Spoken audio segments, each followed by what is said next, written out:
વર્ષો પહેલાં જ્યારે આપણો જન્મ થયો અને આ શરીર આપણે ધારણ કરી અને પૃથ્વી પર અવતાર લીધો, જેટલા ફૂટની કાયા છે એટલા ઇંચ કરતાં થોડાક લાંબા હતા અને બહુ જ નાનકડા, એક પૂજાના બટવામાં અંદર આવી જાય ને એટલું નાનકડું શરીર હતું, એટલું મુલાયમ શરીર હતું, એટલું સુકોમળ શરીર હતું, આમ વાળો તો પોકેટમાં વોલેટમાં આવી જાય એવું લાગે આપણને, એટલા નાના હતા. એક 6.5-7 પાઉન્ડની કાયા. અને પછી ધીમે ધીમે એ ડેવલપ થઈ અને ડેવલપ થઈને આજે આપણે આટલા મોટા 6 ફૂટ પર પહોંચ્યા, 75 કિલો પર પહોંચ્યા, આમ વ્યવસ્થિત સ્ટફી માણસ તરીકે તૈયાર થયા. એ વખતે આજે જે જબ્બો પહેરીએ છીએ ને એ જબ્બાના ખિસ્સામાં એ વખતનું આખું શરીર આવી જાય, એટલું આપણું નાનકડું શરીર હતું. આજે શરીરને ઢાંકવાનો જબ્બો, એનું ખિસ્સું પણ એની કરતાં મોટી સાઇઝનું છે. તો આટલું શરીરનો વિકાસ થયો. આપણને મળેલું આ શરીર, એ શરીર એ જ છે જે જન્મ વખતે આપણી પાસે હતું. સાઇઝ આટલી બધી વધી. મકાન એક બાંધ્યું હોય એવું બનતું નથી કે આપણે એક ટેનામેન્ટ બાંધ્યું હતું અને પછી 30 વર્ષ પછી જુઓ તો એ ટાવર થઈ ગયો હોય, એવું તો ન જ બને ને. ટેનામેન્ટ તો ટેનામેન્ટ રહે અને એ ટેનામેન્ટનો ટાવર નથી થતો. આપણે એક પેઇન્ટિંગ કર્યું હતું, એ પેઇન્ટિંગ મોટું હોર્ડિંગ બની ગયું 30 વર્ષ પછી, એવું નથી થતું. પણ આ શરીરને જે જન્મ આપ્યો એ શરીર મોટું મોટું થતાં તોતિંગ 6 ફૂટની કાયાવાળું થઈ ગયું. આ શરીર આટલું મોટું કઈ રીતે થયું? આ શરીરની ઘણી બધી વિશેષતાઓ છે. સૌથી મોટી વિશેષતા એ છે કે એનું વજન વધતું જાય વધતું જાય વધતું જાય, એ ક્યાંય તૂટતું નથી, ફાટતું નથી. એ કોઈ જગ્યાએ એવી રીતે ફાટીને તૂટીને ખલાસ થતું નથી. વેઇટ પ્રૂફ છે. શરીરની તાસીર એવી છે કે એને વજનની કોઈ એવી વિશેષ અસર નથી. એક થેલી છે, થેલીની અંદર 2 કલિંગર ભરી શકો, હિંમત કરીને 3 ભરી શકાય. પછી 5 કલિંગર ભરવા જાય તો શું થાય? થેલી ફાટે. 4 કિલો 5 કિલો વજનની કેપેસિટીવાળી શરીરો થેલી હોય, એ પ્લાસ્ટિકની થેલી છે, એના હાથમાં પકડેલા નાકા એવા છે કે જો વધારે વજન નીચે આવશે તો ફાટશે, હેન્ડલ તૂટશે. હવે એ ફાટે છે કારણ કે વજન વધારે ભર્યું. જે શરીર પેક હતું, ચામડી સ્ટ્રેચ થઈને વ્યવસ્થિત સ્કિન ટાઈટ, આપણે કહીએ છીએ કપડાં, એવી રીતે સ્કિન તો પોતે જ ટાઈટ હતી. અને એવી રીતે ટાઈટ સ્કિનની અંદર રહેલું શરીર એના ખાલી 3, 3.5, 4, 5, 6, 7 કિલો, પછી 12 કિલો, પછી 20 કિલો, આજે 70 કિલો. આમ શરીર જે રીતે એ જ ચામડી છે અને એ ચામડી સ્ટ્રેચેબલ કેટલી કે 70 કિલો વજનને હવે અંદર સમાવે છે, જે 7 કિલો નહોતું એ વખતે. અને છતાં કોઈ જગ્યાએથી આમ ફાટ્યું અને માંસ બહાર નીકળી ગયું, આવું થતું જ નથી. આ વેઇટ પ્રૂફ છે કે ગમેનું વેઇટ વધે 110 કિલો થાય તો પણ એ સ્ટ્રેચેબલ છે. અને એવું પણ નથી કે જ્યારે સુકાય ત્યારે અહીંયા કરચલીઓ પડી જાય, એવું પણ નથી. પાછું જ્યારે શરીર સુકાય 30 કિલો ઘટી જાય તો કરચલી પડે એવું નથી. દુનિયાનો કોઈ પણ પદાર્થ હોય એમાં સંકોચ વિકાસ થતા હોય છે, પણ સંકોચ વિકાસ થાય આ રીતે નહીં, એની અસર હોય છે. સંકોચ વિકાસ વૃદ્ધિના કારણે નથી, સંકોચ વિકાસ વાતાવરણના કારણે છે. આ તો વૃદ્ધિના કારણે સંકોચ વિકાસ થાય છે. શરીર સુકાય છે તપથી, શરીર જામે છે આહારથી, તો એ સંકોચ વિકાસ થયા કરે છે, પણ કોઈ ચામડી ફાટતી નથી. ઋતુની કોઈ અસર નથી. સામાન્યથી એમ કહેવાય છે કે એફિલ ટાવરની પણ છે ને હાઇટ 5.5-6 ઇંચ જેટલી પ્લસ માઇનસ થાય છે. કારણ કે સંકોચ વિકાસ ઉનાળા શિયાળામાં થાય તો એ એના ધાતુઓમાં ફેરફાર થાય, એની સાઇઝમાં સામાન્ય સેન્ટીમીટરના દોરા જેટલો ફરક પડે અને ઓવરઓલ આખા ટાવરની હાઇટમાં 5.5 થી 6 ઇંચ જેટલો ફરક પડે છે સંકોચ અને વિકાસના કારણે. ક્યારેક લંબાઈ, ક્યારેક ટૂંકું થાય. આ એફિલ ટાવરમાં આટલો ફરક પડતો હોય તો આ એફિલ ટાવરમાં એવું કેમ નથી? Weather proof. ઉનાળામાં હાઇટ વધે, શિયાળામાં ઘટે, આવું થતું નથી. કોઈ જ શરીરને ઋતુની કોઈ અસર નથી. તમે ખાલી ખાખરો છે ને 10 મિનિટ ચોમાસામાં બહાર મૂકી રાખો, ખાલી એમને 10 મિનિટ મૂકી રાખો, હવાઈ જાય. પાપડ 10 મિનિટ તમે મૂકી રાખો અને પછી પાપડ તમે ખાઓ ને તેમ લાગે કે પાપડ આમ સાયલેન્ટ મોડ પર છે, જરા અવાજ જ નથી આવતો. પાપડ ખાય તો કેવો કડકડ કડકડ અવાજ આવે. પાપડ ખાય તો બાજુના 3જી સીટમાં બેઠેલાને ખબર પડે કે આ ભાઈ પાપડ ખાય છે, બરાબર છે. તમે કોઈને કહો આંખ પાપ પટ્ટી બાંધીને કે હવે તમે કંઈક ખાઓ, તમે શું ખાઓ છો હું કહી દઉં, એ પાપડ ખાતો હોય તો આપણે કહી દઈએ, બરાબર છે. પણ એ જ પાપડ જો પોતે ખાતો હોય ને પોતાને પણ ખબર નથી પડતી કે આ પાપડ ખાઈ રહ્યો છું. સ્વાદથી ખબર પડે, અવાજથી ખ્યાલ નથી આવતો, કારણ કે પાપડ હવાઈ ગયો. શેના કારણે હવાયો? વાતાવરણમાં મોઇશ્ચર છે, ભેજ છે, હવામાનના કારણે પાપડ હવાય. ખાખરો મૂક્યો ખાખરો હવાય, વેફર મૂકી તો વેફર હવાય. આ અસર થાય છે. ગરમ ગરમ ચા મૂકી ઠરી ગઈ, હવામાનના કારણે. તો આ શરીરને ઋતુની હવામાનની કોઈ અસર થાય કે નહીં? કે શરીર હવાઈ ગયું, શરીર સાવ હવાઈ ગયું, ભેજ લાગી ગયો, શરીર સાવ બેકાર થઈ ગયું, હવામાનની કોઈ અસર નહીં. તમે આ કપડું છે બાલદીમાં પલાળી દો અને તમે બહાર કાઢો, હવે તમે અંદર બહાર આખું નીચો ને પાણી નીકળે, પાણી નીકળે. એટલું પાણી અંદર સુધી પહોંચી જાય કે કપડાને નીચોવી, સૂકવવું પડે, ક્લિપ મારવી પડે, 10 મિનિટ પછી કપડું કોરું થશે. શરીર આખું ટબમાં જાય છે, પાછું બહાર નીકળે છે આ પાણી એવું થતું નથી કે શરીરને નીચોવું પડે. તમે ટોવેલથી લૂસી નાખ્યું, ખલાસ. નહીં, કાંઈ નહીં કરો તો પણ અડધી મિનિટ, 1 મિનિટ, 1.5 મિનિટમાં શરીર કોરું થઈ જાય. આ વોટરપ્રૂફ છે. એમ જ લાગે કે પાણીની કોઈ અસર નહીં. પાછું પ્લાસ્ટિક આઈટમ નથી. આ પ્લાસ્ટિકની આઈટમ હોય તો બરાબર છે, આઈટમ પ્લાસ્ટિકની નથી અને છતાં વોટરપ્રૂફ છે. કઈ જાતની વસ્તુ કયા મટીરિયલમાંથી બન્યું છે ખબર નહીં, ટોટલી વેધરપ્રૂફ. ન ઉનાળામાં શિયાળામાં સંકોચ વિકાસ ન થાય, ચોમાસામાં જકડાઈ નહીં, કશું ન થાય. આપણી ઘરની બારી હોય ને આખી નથી ખુલતી ઘણીવાર ચોમાસામાં, એ શું થાય, બારી જળ થઈ જાય. એવું થાય છે કે ચોમાસામાં આમાં હાથ આટલો જ થાય, પછી આમ 90 ડિગ્રી પર આખો 180 ડિગ્રી પર નથી ખુલતો. કેમ તો કે ખબર નહીં, બસ આનાથી વધારે નથી જતો. શિયાળામાં જાય છે, ચોમાસામાં થોડો જળ થઈ જાય છે. એવું કંઈ નથી. ડોક આટલી જ ફરે છે, બસ આનાથી વધારે ફરતી નથી. એવું કંઈ જ અસર નથી. ટોટલી વેધરપ્રૂફ, ટોટલી વેટ પ્રૂફ અને ટોટલી વોટરપ્રૂફ. શરીર ગજબનું મળ્યું છે, ગજબ. તમે ખાતી વખતે જોજો કે આપણે ખાતા હોઈએ છીએ ને ખોરાક, તો ખાતી વખતે કેટલી જગ્યાએથી ચેકિંગ થાય છે અને પછી માલ અંદર પધરાવીએ છીએ. એમને નથી જતો, કારણ કે આપણે બહુ ફૂડી આઈટમ છીએ. એટલે કોઈ પણ ખોરાકનો કોળિયો હાથમાં આવે એમને અંદર ન જાય. 5 જગ્યાએ ચેકિંગ થાય, 5 જગ્યાએ. આપણે દાળ ભાત લીધા હોય તો દાળ ભાત લીધા, ભાત લીધા, દાળ લીધી અને અંદર જેવું નાખ્યું કે કઢી નાખ્યા, અને કઢી ભાત લીધા પછી આમ હલાવા જાઓ અને ત્યાં ઠંડુ છે. હાથ અડતાની સાથે ખબર પડે કે બધું ઠંડુ ઠંડુ છે. ના, આ પહેલી ચેકપોસ્ટ, આ ફર્સ્ટ સ્પર્શ ચામડી છે ને, પહેલી ચેકપોસ્ટ છે. રિજેક્ટ, ત્યાં જ રિજેક્ટ થઈ ગયું, ત્યાં જ રિજેક્ટ. બાજુવાળાને તમે જલેબી આપી કે બાજુવાળાને તમે પાપડ આપ્યા, એને પાપડ ખાધો, પછી તમને પૂછે છે કે પાપડ આપું, એને પાપડ ખાધો, તમને અવાજ ના આવ્યો, અવાજ જ ના આવ્યો. આપણે કે નહીં, નથી જોતો. આ સેકન્ડ ચેકપોસ્ટ છે, રિજેક્ટ, નથી જોતો. પછી આમ હાથમાં લીધી, આમ જોઈને છે ને કેરીનો રસ છે, ખાટ્ટો લાગે છે, યલોઇશ, કેસરી નથી. કલર જોઈને ખબર પડે કે આ ખાટ્ટો છે. એ અનુભવીને ખબર પડે. જેને કલર જોઈને ખબર ન પડે એને 3 વખત સ્વાદથી ચાખીને ખબર પડે. પણ જે અનુભવી હોય એને ચાખ્યા વગર કલર જોઈને ખબર પડે કે આ ન જ ખવાય, આ ચાઇનીઝની થઈ જશે, મજા નહીં આવે, એટલે પહેલેથી ન લે. પણ એ કલર જોઈને જે ના પાડે છે ને, એ આંખથી ના પાડે છે કે ન લેવાય. કેરી ખરીદતી વખતે, ફ્રૂટ લેતી વખતે આમ આગળ પાછળ જુએ છે, ના. એ જે ના પાડે છે એ જજમેન્ટ કોણ લે છે? આના આધાર પર. આ જે આઈડિયા આપે છે એના પર ના પાડે છે, રિજેક્ટેડ. આ ત્રીજી ચેકપોસ્ટ છે. આમ લઈએ, કોળિયો હાથમાં લીધો ને ખાવા ગયા, હજી મોઢામાં નાખીએ ને, મોઢામાં નાખતા પહેલાં જ એન્ટ્રી ગેટ પાસે આ એક ચોથી ચેકપોસ્ટ છે, નાક. થોડી સુગંધ આવી, કંઈક ગજબની સુગંધ આવે છે.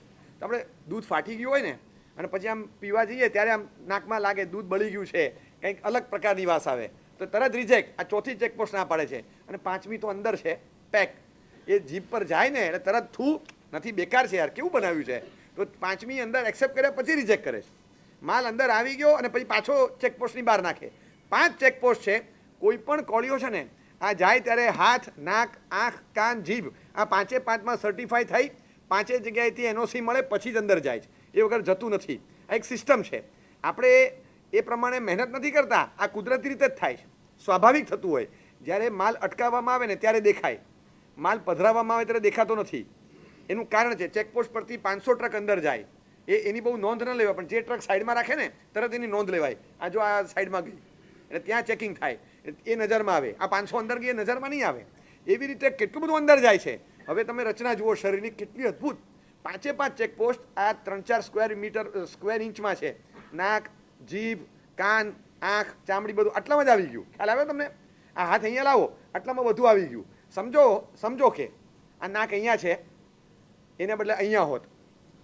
આંખ અહીંને બદલે અહીંયા હોત. આ જીભ અહીંયા છે અને કાન જે અહીંયા છે એને બદલે અહીંયા ખભાની પાછળ હોત. તો તમારે ટ્રાન્સપોર્ટેશન મોંઘું પડે. 5 ચેકપોસ્ટ પર માલ તો લઈ જવો પડે, બહુ અઘરું પડે, ડિફિકલ્ટ. પછી તમે અંદર લઈ જાઓ, ભૂલી જાઓ કે કયા ક્રમથી ક્યાંથી આવ્યા હતા, એટલે તમે રસ્તો ન મળે. આ 5 એવું છે, આમ આવ્યું, આમ ગયું, પતી ગયું. 5 ચેકપોસ્ટમાં એન્ટ્રી થઈ ગઈ અને સર્ટિફિકેટ મળી ગયું, ઓકે, નો ઓબ્જેક્શન, માલ જવા દો, બરાબર છે. આ શરીરની રચના છે. ક્યારેક ધ્યાનથી કૂતરાને જોજો. એ કૂતરાની આગળ છે ને પાણી મૂક્યું હોય, કૂતરું આમ ડોક લાંબી કરી નીચે સુધી નાખી અને પાણીમાં મોઢું નાખે છે, પાણી પીવે છે. પાંજરાપોળમાં ક્યારેક જોજો, દોરીથી બાંધેલી ગાય હોય, વાછરડા હોય, માંદી ગાય હોય, દોરીથી બાંધી રાખેલા હોય ખીલા પર, ભાગી ન જાય એટલે. એ પડી ન જાય એને સાવચેતીથી ઊભા કરે અને એની આગળ તગારું મૂકે, એની અંદર પાણી હોય. કોઈક વાર પાણી મૂકવાની બાબતમાં ઉતાવળમાં પાણી મૂકીને જતા રહ્યા, અથવા તો ઘાસચારો નાખો ઘાસ નાખીને જતા રહ્યા, અને એને ખ્યાલ નહીં રહ્યો કે બરાબર એ જેટલું ડિસ્ટન્સ જોઈએ અહીંયા મૂકવાનું હતું, એની બદલા 1 વેંત 8 ઇંચ આ બાજુ મૂકી દીધું. હવે એ આમ કરે છે, હવે દોરું ટાઈટ થઈ ગઈ, દોરડી હવે આગળ આવે એમ નથી, રસ્સી એકદમ ટાઈટ છે, હવે આનાથી આગળ જતું નથી મોઢું, અને એક આટલું ડિસ્ટન્સ બાકી છે ખાલી, તોય પણ એ જઈ નથી શકતું. આપણા માટે તો આમ આપણે કશું જ એવું મોઢું લઈ જવાનું નહીં, આપણે રાજાશાહી છે, આમ હાથમાં લેવાનું અને મોઢા સુધી કોળિયો આવે. આપણો એ મોઢો કોળિયા સુધી નથી લઈ જતા, આપણો કોળિયો મોઢા સુધી આવે છે. આ રાજાપન છે, આપણા શરીરની રચના છે. તમે ખાલી કલ્પના કરો કે અહીંથી લઈને અહીં સુધી આટલા લોંગ હેન્ડ્સ, આટલા લાંબા હાથ મળ્યા છે, કેટલું કામ થઈ શકે છે આ હાથથી. આ અહીંથી લઈને આખા આ સળંગ હાથ તમે ઊભા રાખો, બિકોઝ અહીંથી લઈને અહીં સુધી હાડકું છે, એટલે આ હાથ આખો આમ રહે છે, નહીં તો આમ વચ્ચેથી પડી જાય, સ્ટીફ રહે છે, કડક રહે છે. આમ હાથ તમે રાખો તો હાથ આખો સળંગ રહે છે, કારણ કે આ હાડકું છે, આખું હાડકું. પણ અહીંયા આગળ એક વચ્ચેથી યુટર્ન આપ્યો છે આમ, અને એટલે જ આપણે જમી શકીએ છીએ. નહીં તો હાથમાં કોળીઓ લીધા પછી હવે સમજો કે યુટર્ન નથી, અહીંથી આખું સળંગ જ હોય હાડકું, વિધાઉટ એની યુટર્ન. હવે આ કોળીઓ મોઢામાં કઈ રીતે જાય? જો આ હાથમાં લીધો, જોઈ લો હવે કઈ રીતે જાય. એક જ ઓપ્શન છે, સામે કોકને બેસાડવા પડે ને કેવું પડે કે હું તને જમાડું, તું મને જમાડ. એ વગર ઓપ્શન નથી. એકબીજાને જમાડીએ, કારણ કે આ તો વળે એમ નથી, નો યુટર્ન. તમે વિચાર કરો કે ખાલી ઢીંચણ છે, એમાં વચ્ચે યુટર્ન, અહીંથી થાઈસ લેવલથી નીચે સુધી બોન્સ છે, અહીંયા યુટર્ન ના આપ્યો હોય, જિંદગીભર ઊભા રહેવું પડે, જિંદગીભર સ્ટેન્ડિંગ પોઝિશન. તમે બેસી જ ના શકો, તમે સૂઈ પણ ના શકો, કારણ કે આ યુટર્ન નથી. ઘોડો ક્યારેય સૂતો નથી, જોયું છે તમે? એ બેઠો બેઠો ઊંઘ લે. એને યુટર્ન ભલે હશે, પણ એને એની તાસીદ એવી છે, કોઈ દિવસે બેસે નહીં. તમે ઘોડાને બેઠેલી અવસ્થામાં નહીં જોયો હોય. ગાય બેસે, બધા જ પ્રાણીઓ બેસે, ઘોડો બેસે નહીં. એને ઊંઘ આવે તો ઊભા ઊભા સૂઈ જવાનું. પણ આપણે બધું જ કરી શકીએ, સૂઈ શકીએ, બેસી શકીએ, પગ વાળી શકીએ, પદ્માસન લઈ શકીએ, બધું જ કરી શકીએ. પદ્માસન લઈ શકીએ, શીર્ષાસન કરી શકીએ, ઊંધું શીર્ષાસન કરી શકીએ. ઊંધું શીર્ષાસનને ખ્યાલ છે? ઊભા રહેવાનું. તમે ઊભા રહો છો, માથું નીચે રાખીને ઉલટા શીર્ષાસનમાં પણ આવી શકો છો. બધી મુદ્રામાં ફાવે. એક જ કારણ છે કે આપણી પાસે બોન્સ અને સાથે એકચ્યુઅલ જગ્યા પર યુટર્ન આપેલા છે. એવી રીતની વ્યવસ્થા છે, ફેસિલિટી એવી છે શરીરની કે કોઈ તકલીફ તમારા વ્યવહારમાં તમને પડે નહીં. તમારે શરીરને જે સમયે જે આપવું હોય એ બધું આપી શકો. પીઠમાં, પેટ ઉપર, માથા ઉપર, પગના તળિયામાં, કમરમાં, ડાબે જમણે, ગમે ત્યાં તમને ખંજવાળ આવે, આ આંગળીનું આ એક ફિંગર ટીપ બધે પહોંચે. તમે જુઓ, એક જગ્યા બતાડો આખા શરીરમાં, આગળ પાછળ ગમે ત્યાં, કે આ ફિંગર ટીપ ન પહોંચે. મને એક જગ્યા બતાડો, આગળ પાછળ ઉપર ગમે ત્યાં તમને થાય. ગાયને જોઈ છે?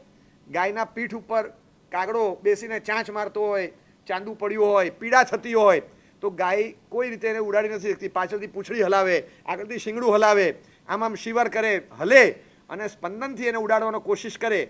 એની પાસે એક હાથ હોત ને તો કાગડો આ કરી ના શકે. આપણે આમ કરીને મચ્છર ઉડાડી દઈએ છીએ, પણ કાગડાની ઉડાડવાની તાકાત ગાય પાસે નથી. એ આખું ચાંદુ આમ ચાંચ મારી મારીને ફોલી ખાયનું માંસ ખાય ને તો પણ ગાય ઉડાડી નથી શકતી, બિકોઝ એની પાસે હાથ નથી.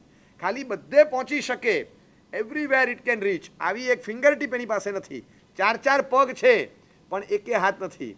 અને હાથ આપીને કુદરતે કમાલ કરી છે. આપણા શરીરની રચના તમે જુઓ, એકદમ એક્સ્ટ્રાઓર્ડિનરી સાઉન્ડ છે. તમે બધી જ જાતની ફેસિલિટીઝ તમે મળે એવા પ્રકારની રચનાવાળું અદ્ભુત આ શરીર મળ્યું છે.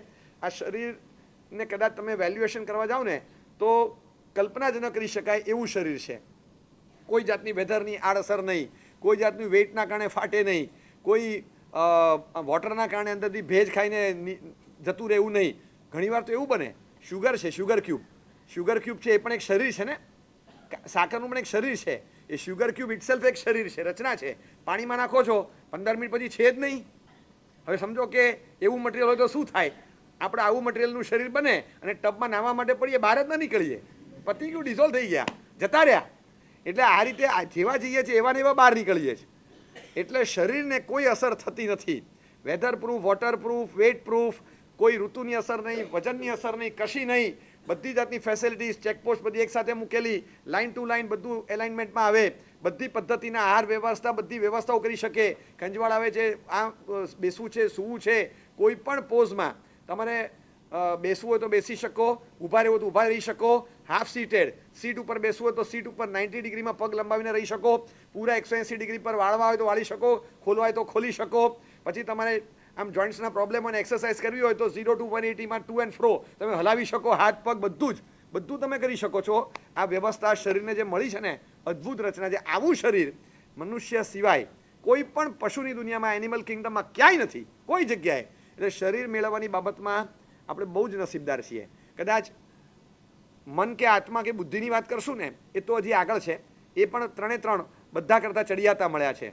પણ માત્ર શરીરની વાત કરીએ તો પણ એટલું ઉમદા કક્ષાનું મળ્યું છે કે આનું વેલ્યુએશન ના થઈ શકે. બીજા કોઈને આવી ફેસિલિટીવાળું શરીર નથી મળ્યું. આવી વ્યવસ્થા તો કોઈ જગ્યાએ નથી કે તમને વ્યવસ્થા હોય. તમે વિચાર કરો ખાલી કે અંદર ખોરાક જાય, એ ખોરાક જાય એ ગ્રાઇન્ડિંગ થઈ લોટવાળો કરી દળીને પછી નાખવાનો. સીધો અનાજ નાખો તો પચે નહીં, તો ગ્રાઇન્ડર અહીંયા આપી દીધા આપણને બરાબર, કે ચાવી અને પછી અંદર જઈ શકે ખોરાક, એ અંદર જાય. અને એ દાંત ન મૂક્યા હોય તો ખોરાક પચે એ વ્યવસ્થા ન હોત, પણ દાંત મૂકી દીધા. દાંત પાછા એવી રીતે મૂક્યા કે ગમે તેને વાગે નહીં, એટલે ક્લોઝ અંદર મૂક્યા છે કે ઉપયોગમાં લેવો હોય તો લઈ શકાય. બહાર હોય આ દાંત બધો આમ હોય બહાર, તો જે હાથ અડાડવા જાય એને છોલાય. પ્રેમથી કોકને માથા પર હાથ ફેરવવો હોય તો દાંત જ વાગે એને. પણ અંદર રાખ્યા છે કે ના, આ ઘાતક આઈટમ છે, એને અંદર રાખો. એટલે એને જોખમી વસ્તુને અંદર રાખી, નુકસાન ન થાય, કામમાં લેવો હોય ત્યારે લઈ લેવાના. ગ્રાઇન્ડર અંદર રાખ્યું છે કે એ અંદર બધું ગ્રાઇન્ડિંગ કરીને પછી અંદર જવા દે. પાછો સ્વાદ લેવા માટે જીભ જોઈએ તો જીભ પણ આપી દીધી કે જીભ સ્વાદ લઈ લેશે, ગ્રાઇન્ડિંગ કરવાનું કામ લેબર આ કરશે, પ્રોફિટ આ લઈ જશે, અને છેલ્લે જે ડિસ્પોઝલ માટે વસ્તુ નાખવાની છે એ અંદર જતી જશે, અને પછી બધી વ્યવસ્થા થઈ જશે. આગળ શરીરમાં જે તાકાત બને ખોરાકમાંથી એ થઈ જાય. બધા જ પ્રકારની વ્યવસ્થા છે. કફ બહુ થઈ ગયો છે, બધો કફ બહાર થઈ ગયો છે. આ નાકના બે કાણા ન હોય, કફને આઉટલેટ ન મળે. શરદી થઈ છે, નાકમાં બધું જામ થયું છે, એને આઉટલેટ ન મળે તો જામ થઈ જાય અંદર બધું. એ આઉટલેટ આપી છે જેના કારણે અંદર કચરો જમા ન રહે. આ બધા જ પ્રકારની સુવિધા છે. કાન છે, સપાટ કાણા ન હોત અને કાનની દિવાલ જ હોત આખી સળંગ, તો અંદર અવાજ જવાની સુવિધા ન હોત, તો સાંભળતા ન હોત. બધી વ્યવસ્થા અંદર મૂકી છે. સૌથી ડેમેજ થઈ શકે એવી ડેલિકેટ આઇટમ મગજ, એને સ્કલ કેવ અંદરથી એવું સખત કવચ આપ્યું છે કે તૂટે નહીં, ફાટે નહીં. હેમરેજ થાય જુદી વસ્તુ, બાકી એને તોડવું ને ભેદવું બહુ અઘરું છે.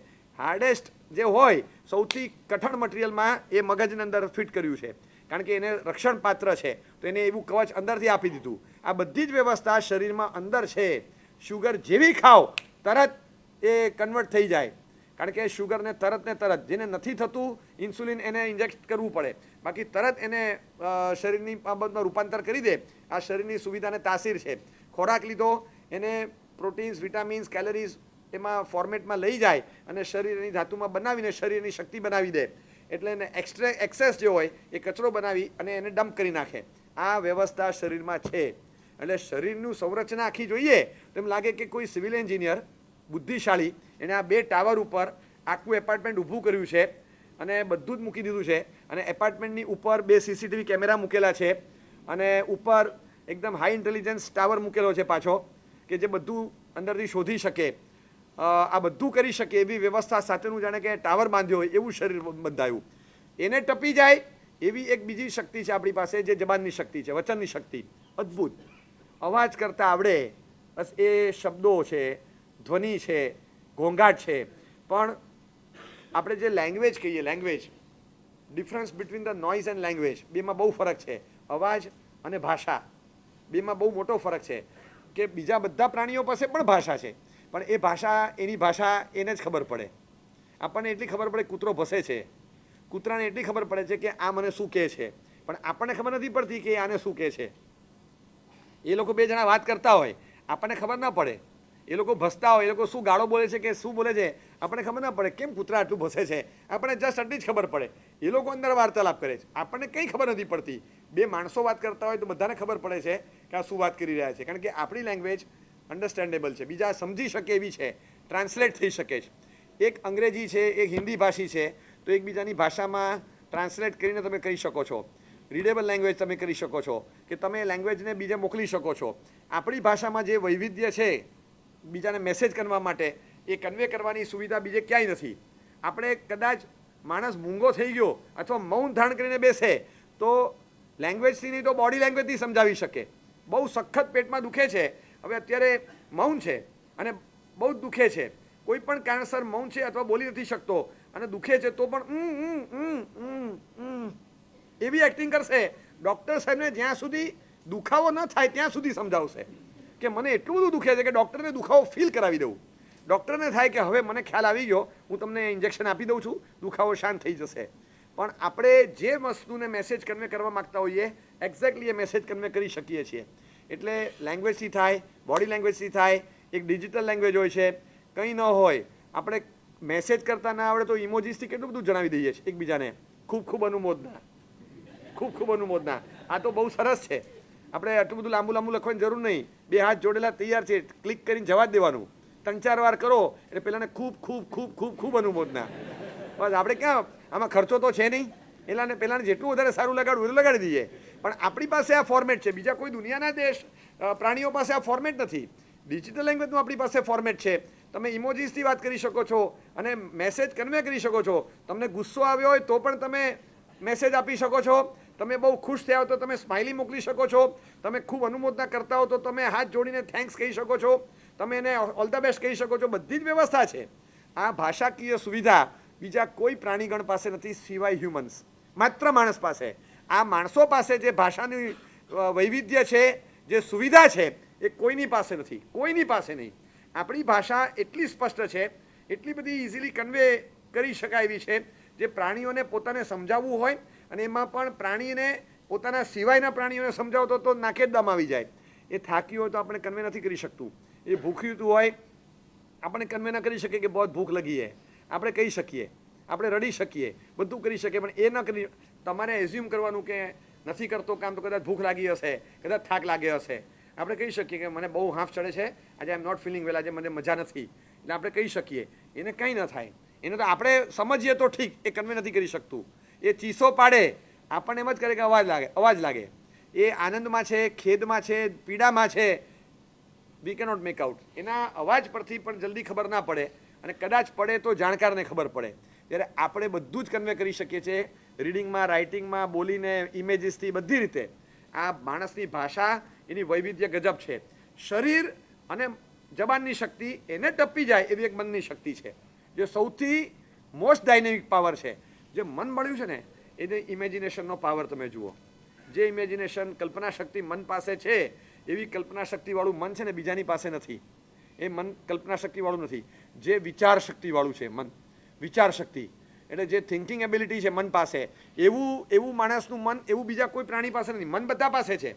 પ્રાણીગણમાં સંઘની પંચેન્દ્રિય જેટલા ગણાય એ બધા ત્રિયંચો, પશુઓની દુનિયામાં પણ મન છે, પણ આવું માણસ પાસે જે છે એવી ડીપ થિંકિંગ એબિલિટીવાળું મન નથી. રસ્તા પર શુગર કેન પડી છે, શેરડીનો સાઠો રસ્તા પર પડ્યો છે, અને પાછળથી 2 ટ્રક પસાર થઈ ગઈ. એ ઈક્ષુખંડ કચડાઈ ગયો અને શેરડીનો રસ, ઈક્ષુ રસ બધો રોડ પર બહાર આવી ગયો.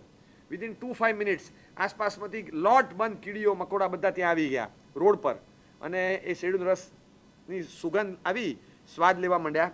એને એટલી અક્કલ નથી કે આ મેઇન રોડ છે, હમણાં એક ટ્રેક્ટર કે ડમ્પર નીકળશે, કચડી નાખશે આપણને. એની પાસે આ થોટ નથી.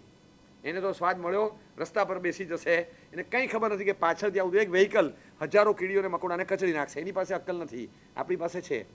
આવી રીતે રસ્તા પર કંઈ હોય તો આપણે પેલા જોઈએ કે જવા એવું છે, અને જવા એવું હોય તો જ લેવા જઈએ, નહીં તો 2 મિનિટ ઊભા રહીએ, નહીં તો આમ કહીને ગાડી ઊભી રાખીને પહેલાં લઈ લઈએ. આપણી પાસે અક્કલ છે. રસ્તા પરથી જતા હતા, બસ અહીંથી બહાર નીકળ્યા, રોડ પર ગયા, અને રોડથી અહીંથી નીકળીને ખાલી શાહીબાગ જતા જતા રસ્તામાં અચાનક ચાલતા ચાલતા એક જગ્યાએ ફૂટપાથ પર જોયું 500ની નોટ પડી છે, કરન્સી નોટ, સાચી 500ની નોટ. આમ જતા જતા 1 મિનિટ અટકી ગયા અને વિચાર્યો કે લઈ લઉં, નહીં લઈ લઉં. આમ જોયું પેલા, આ શું જોયું આપણે? કોઈ જોવે છે કે નહીં આજુબાજુની બિલ્ડિંગમાંથી? સીસીટીવી ક્યાં આગળ છે, આમ બધું ચેક કરી લીધું. પછી આપણે ઊભા રહી ગયા, એઝ કે કોઈની વેઇટ કરતા હોય. ત્યાં અહીંયા 500 નોટ પડી છે, અહીં ઊભા રહી ગયા. થોડી વારથી ખિસ્સામાં હાથ નાખ્યો, હેન્ડકરચીફ કાઢ્યો, હેન્ડકરચીફ કાઢી અને બસ આમ પડવા દીધો. આમ પડ્યો હેન્ડકરચીફ, પછી આમ હેન્ડકરચીફ ઉપાડ્યો અને પછી આમ લૂસી અને ખિસ્સામાં મૂકી દીધો. અંદર કંઈક છે એ આવી ગયું. ક્યાંય પણ પકડાશે તો ફૂટેજમાં એટલું જ આવશે કે હેન્ડકરચીફ નીચે ગિરા થા, નીચે ગિરો હેન્ડકરચીફ इसने ઉઠાયા, બસ એટલું જ આવશે. લગભગ ખ્યાલ નહીં આવે, અને કોઈ જુએ તો પણ ખરાબ ન લાગે. આ છે ને, આ પ્રવૃત્તિ કાયાથી થઈ, પણ ડ્રીવન બાય માઇન્ડ. તમે જુઓ આમાં મગજ કામ કરે છે, આ મન કામ કરી ગયું, બુદ્ધિ કામ કરી ગઈ. હવે આવી બુદ્ધિ પશુઓ પાસે છે કે ક્યાંય પકડાઈએ નહીં, આટામાં ના આવીએ, ફંદામાં ન ફસાઈએ, એવી રીતે ક્રાઇમ કમિટ કરવાનો. આ બધું પ્લાનિંગ ક્રિમિનલ માઇન્ડસેટ આ માણસ પાસે છે, આ પશુ પાસે આવું નથી. એને મારવું હોય તો મારી દેશે, ખાવું હોય તો ખાઈ જશે, ફાડવું હોય તો ફાડી નાખશે, પણ બધાની વચ્ચે એ બહાર બેઠા બેઠા ખૂણામાં બેઠા બેઠા ગોળી મારીને જતો રહે. આપણું ક્રિમિનલ માઇન્ડ પકડાય નહીં, પુરાવા ન રહે, બસ આ બધું માણસ પાસે છે, પશુ પાસે નથી. Mind, thinking ability, planning power આ બધું મગજમાં છે. એવી જ રીતે ધારણા, યાદશક્તિ, કેટલું યાદ રહે, કેટલું. 3 દિવસ સળંગ 3 દિવસ આમ તમને જમવા માટે બોલાવે, આવો જમવા આવો, અને જમવા માટે આવે પછી તમને થાળી પર બેઠા પૂછે જ નહીં, આપે પણ નહીં, કાંઈ આપે પણ નહીં. તમે માગો કે જમવાનું લાવો, આપે જ નહીં, સામે જ ન જુએ. તમને લાગે જમવાનું, જવાબ જ નહીં આપવાનો. જમવાનું આપો, સામું પણ નહીં જોવાનું. માણસનું મગજ જાય કે છત છોડ, ઊભો થઈને જતો રહે.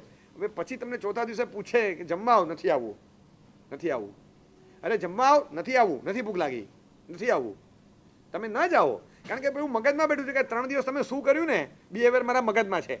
આ રીતે કોઈ જમવા આવતું હશે. પશુને બધું કામ કરાવ્યું હોય અને એને ખાવાનું ટાઈમ પર આપ્યું ન હોય, બધું હોય, 3 દિવસ સુધી ખાવાનું ટાઈમ પર એની પાસે કામ કરાવે, ખાવાનું મોડું આપે, બધું જ કરે. ચોથા દિવસે એને ખાવા માટે બોલાવે ને, બે ચાબુક પર માર્યું હોય, 10 મિનિટ પહેલાં 2 ચાબુક પણ મારી હોય, હંટર પણ માર્યું હોય, અને પછી જમવાના ટાઈમે એને આમ ઘાસ આપવા જાય તો મોઢું ફેરવી લે, નહીં ખાને ખાય. આવું કરે કોઈ પશુ? એને કોઈ મગજમાં સ્ટોરેજ જ નથી, કેપેસિટી જ નથી કે 15 મિનિટ પહેલાં એને શું કર્યું હતું, આ બધું મગજમાં ભરીને રાખે. હટ, મને ચાબુક મારી હતી, નહીં ખાવ તારા હાથે. આ બધું આપણે રાખીએ છીએ મગજમાં. સ્ટોરેજ આપણી પાસે છે, એની પાસે કેપેસિટી છે, પણ એ લોકો બહુ સ્ટોર કરીને રાખતા જ નથી. સ્ટોરેજ એટલા માટે છે ને, કચરો અંદર ભરવાની સુવિધા એ લોકો પાસે છે જ નહીં. અને એટલે જો માઇન્ડ રિલેટેડ તમે જો એન્ઝાયટી, ડિપ્રેશન, આ બધા દર્દો છે ને માણસને છે. કોઈ ભેંસને ડિપ્રેશન થયું આજ સુધી? કોઈ ડોંકીને એન્ઝાયટી આવી આપ તમે સાંભળ્યું કોઈ દિવસ? કશું નહીં. એને કાંઈ લેવા દેવા નથી.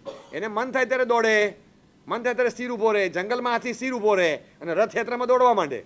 એનો ભરોસો નહીં. એને મન થાય એમ કરે. આપણે બધું જોવાનું કે ભાઈ ટ્રાફિક છે કે નહીં, આ છે કે નહીં, કે મનમાં આવે તો દોડેગા, બસ પતી ગયું. એને જેમ મનમાં આવે એમ કરે. તો આ બધા એ મોજીલા માણસો છે, એને કાંઈ લેવા દેવા નથી મારી સાથે. એ પોતાના એ બધું મગજમાં રાખે નહીં કે હું દોડ્યો તો પછી મને માર્યું હતું, પછી આમ કર્યું હતું, હવે નહીં આવું, ચાલ નેક્સ્ટ રથયાત્રામાં આવીશ જ નહીં. હવે આવી રીતે એ લોકો મનમાં રાખે નહીં. આપણે બધું રાખીએ, આપણે મગજમાં રાખ્યું હોય. સંવત્સરીના પ્રતિક્રમણ કરવા બેસે અને આમ કટાસુને ફેંકી દે. કેમ? લાસ્ટ સંવત્સરી को तूने क्या किया था? क्या किया था? ब्लू कलर का कटासा इधर एक था, उठा के पीछे रख दिया था, चल जा भाग पीछे, वो मेरा था. લાસ્ટ સંવત્સરીનું હજી સુધી મગજમાં રાખ્યું છે. હવે આપણે ત્યાં તો નિયમ એટલું છે બેન્કિંગ સિસ્ટમનો કે 5 વર્ષે ડબલ થાય. બરાબર? પૈસા મૂકો તો પૈસા ડબલ થાય, કચરો ભરો તો કચરો ડબલ થાય. તમે જે રાખો એ ડબલ થાય ને. એટલે વેર ઝેર અંદર ભરીને એટલું બધું વધારે.